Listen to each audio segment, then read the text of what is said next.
Hey everyone, I'm Scott Bradley, and on this episode of Fandom Frenzy, we are taking a look at the first trailer for Rogue One, A Star Wars Story. Now we start off with our heroine Jen, played by Felicity Jones. She's being led in shackles into the Rebel base on Yavin 4. There's so much detail going on here inside the hangar, with a cool X-Wing silhouette in the background and the Gonk power droid. Just some overall great production design to put us exactly where we need to be in the timeline of the big picture. Now this whole time we're hearing a VO reading off a list of Jen's crimes, which is basically letting us know that she's kind of a badass chick with a very specific skill set. Now in the Rebel Command Center we see Mon Mothma, the Chancellor of the New Republic, talking to Jen about her transgressions, in which Jen replies, "This is a rebellion, isn't it?" I rebel.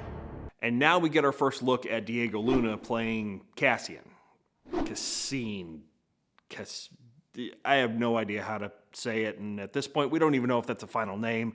I'm sure we'll know soon.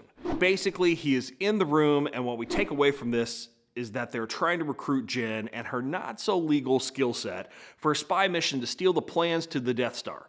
And just in case the VO of her badassness and not-so-legal skill set didn't sell us on the idea that she's worthy of said spy mission, we see a cutscene of Jen kicking the holy hell out of some armed stormtroopers. And now for the big Empire reveal, and we see what Jen is really up against. We have all seen the Imperial Star Destroyer shot, but not quite like this. This massive wide shot reveals just how huge the Death Star is. An entire fleet of Star Destroyers in front of it looks like smart cars sitting next to almost anything, because smart cars they're small. They're like really stupid small. And from there, it's mission go time. We cut to rebels running out to their ships at the same hangar we saw Jen being led into earlier, while an unnerving alarm sound starts to play. Like really unnerving. Really unnerving. I love it. It's very, very cool. Unnerving.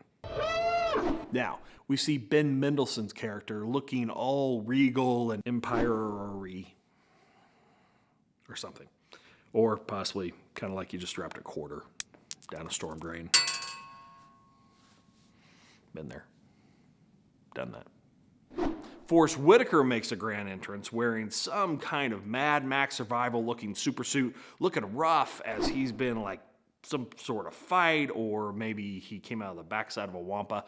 Regardless, this starts a montage of hellish goodness. We see the shot of the Black Death Troopers that was leaked earlier in the week standing in front of a giant fire that, in all honesty, they probably started. Cut to Rebel pilots being led through a town market in shackles. All the while, Whitaker's character voices an ominous, foreshadowing warning about the sacrifices of your humanity that you have to make if you decide to stand up and fight. Now we see our heroes running with a droid of some kind, running inside of what might be an Imperial hangar or maybe a transit system. We're not really sure at this point, but then we see a whole group of stormtroopers running in the opposite direction in the same hangar, which is cool because we finally get to see some of the new trooper designs, kind of brownish troopers with almost a look of the scout troopers from Return of the Jedi that we originally saw on Endor.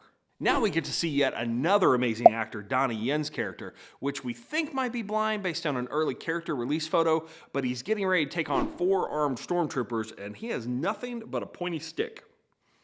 Okay, it's a staff, but still, it's Donnie Yen, and so basically an ass-kicking ensues. There's so much action and spectacle going on in this trailer. We see this spectacular shot of an Imperial Shuttle blowing up on a beach somewhere, letting us know that the rebels are giving them hell. And then we see, and I'm assuming based on the white cape again, it's Ben Mendelsohn's character walking to the water's edge while the beach is just strewn with bodies of stormtroopers and rebels while downed ships are burning in the background. And then we get to see one of the coolest shots of the trailer, in my opinion, and that's a shot of the black cloak someone kneeling in front of this foggy beam or possibly a chamber. Now, I'm guessing our black cloak friend is bowing in front of Palpatine, but it's just a guess based on timeline and the 2 red Emperor Royal Guards in the corners, but who knows at this point. And who's the black cloak? Speculation's already flying. It's Vader. Probably not Vader due to the no helmet hooded wardrobe, but then who? Another Darth? Don't know. Maybe Darthy McDarthface. Who knows? Anyway, I'm sure we're going to find out soon. We don't know yet. Now we can see Jyn and her rebel team running on the beach, heavily overpowered, yet they are running straight at AT-AT walkers, all the while being fired on by those mammoth metal Imperial pets of asshole destruction. Assholes, AT-ATs. And if that's not enough, the final shot, the hero shot of Jyn, now all dressed in a black Imperial, possibly TIE Fighter pilot uniform, as Whitaker's VO ends with, "If you continue to fight, what will you become?" Leaving the question, is she changing sides or just swiping the uniform to infiltrate and steal the Death Star plans? My bet is on the latter. Regardless, I'm all in and I cannot wait until December.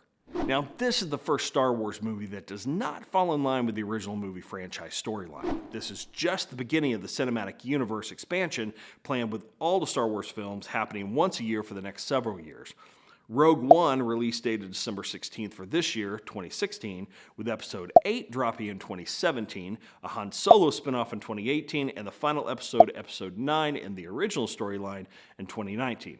Now, there is another film set for 2020, but no real word on what or even what characters that will be, so we'll just leave that there.